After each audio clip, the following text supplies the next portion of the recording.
welcome back to my channel. My name is Dalia. I'm a professional Latin dancer and I specialize in salsa and bachata. In this video, you're going to learn the 5 top tips in order to achieve a successful reverse body roll. Stay tuned. Work.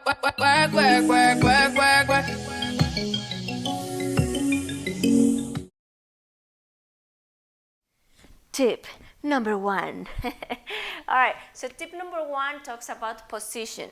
I'm going to ask you to just put your weight, let's say, either on the right or the left. If you're doing bachata or zouk, you want to start practicing with putting your weight on the left leg. And now you're going to bend it a little bit. You're going to be pretty much sitting on that leg. Make sense? And you're placing your right or left, whatever you decide, in the front, just for balance and support. Make sense? So now, that being said, let's get to tip number 2. Okay, now that we talk about the tip number 1, which is putting your weight on the back leg, let's talk about tip number 2. For tip number 2, it's important to create shapes, right? Because the body roll is all about shapes. How do we create this? Well, by the tilting of my pelvis forward and back and the opening and closing of my chest. So now, we're going to create a shape in the form of a letter D as David by bringing my hips back and opening my chest. You see this? Now, it's super important, more than the chest. The hips are super important because that's how you're going to initiate the body roll. Makes sense? By bringing your hips forward. So if your hips are neutral, then it's just only much you can do. If your hips are back or your pelvis is back, then you can create a deeper shape and more dramatic. All right, so one more time for tip number 2. We're going to start with the shape D, which is hips back, chest open, and at all times we want to keep this shape, or like the other shape, which is letter C. What is the letter C? So I bring my hips forward and I close my chest. Yes? So these 2 shapes are going to be super important for you guys. I really want you to make peace with those because they also apply to the regular body roll. Okay? So, all right, now that we talk about the shapes, let's see how that's going to help me. I'm here, open, and then at all times, I'm trying to keep those shapes. Okay, now for tip number 3, roll drums. Tip number 3, we're going to be talking about isolation. This is the hardest thing, you guys, and I suggest if you're not too familiar with that, please look at this video. It's going to help you a lot. Yeah, I'm going to include some of my videos about isolations, and then you can work on that. All right, so isolations. We need to understand how the isolation happens in the reverse body roll. We're here, we're creating that little D shape,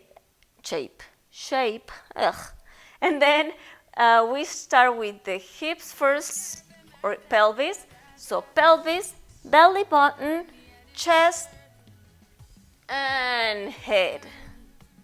Okay? So one more time, let's do tip number 1, put your weight on the back. Tip number 2, shapes, starting with the letter D, and applying tip number 2, which is the D or C throughout the whole movement.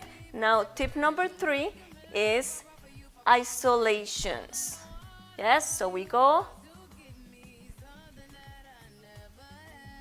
All right, let's get to tip number 4 now.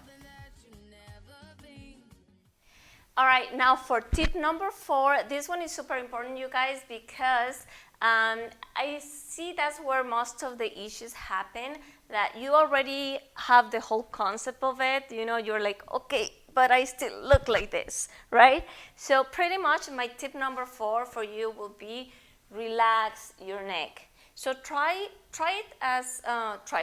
it more as an extension other than isolation. Makes sense? So what I'm trying to say is that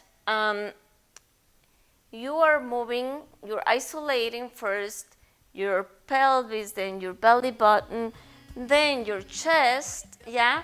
And if I was isolating my head, it would look like this. What I want you to do is just, because of your chest coming up, then your neck and your head are coming up as well. It's just a reaction of that, almost like if you were possessed. All right, so give it a try. All right, you guys, and we're almost there. So this is for tip number 5. Just pretty much be aware of your weight distribution. Sometimes I feel like the most common mistake will be to just take your weight way too forward and then you lose your balance. I would say, so you start with the weight on the left leg, on the back leg, whatever you decide to use, right? On the back leg, you start with that weight, and then as you bring your hips forward, you want to put your heel down just so it gives you a little bit more of balance. Right now, most of my weight is on the left leg, and I'm using this just as a support.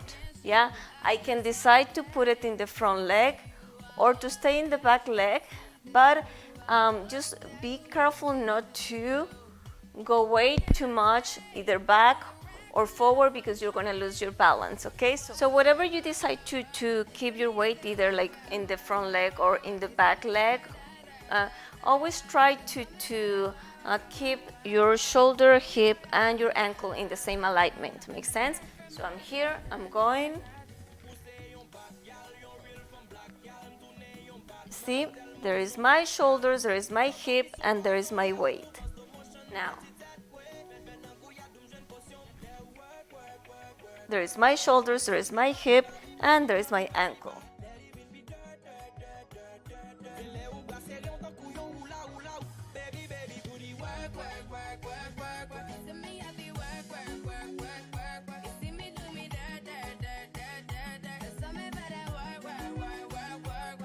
So much for watching again, and if you like my videos, please don't forget to like and subscribe to my channel.